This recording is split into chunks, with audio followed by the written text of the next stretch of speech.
আমরা মাছ ধরতে ধরতে একটা জাল দেখছি, কেউ একজন জাল পেতে রেখে গেছে। তো তার জালে কি মাছ ধরা পড়ছে আপনাদের দেখাই। এই দেখেন, এই যে একটা পুঁটি মাছ, পুঁটি মাছের সাইজটা দেখেন। এই পুঁটি গ্রামে আমরা এইভাবে জালে মানুষ মারে খায়, কিন্তু এই পুঁটি মাছ ঢাকা শহরে গেলে পরে এর দাম পড়ে যায় 400 টাকা 500 টাকা করে কেজি।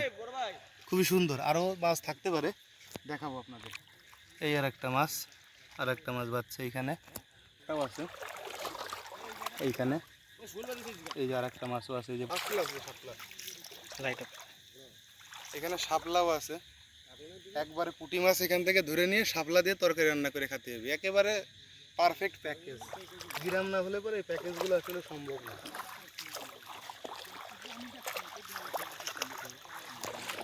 এই যে এই যে আমরা জালে একটা কই মাছ পাইছি, সাইজটা মোটামুটি ভালোই।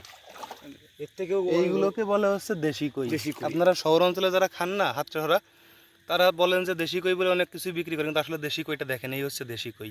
এতে কোনো ভেজাল নাই। এটাই এই কইয়ের কেজি আপনার বাজারে কিনতে গেলে 1400-1500 টাকা সামথিং। এই যে এখানে লাইনও আবার আছে। আসলে গ্রামের মজা গ্রামেই।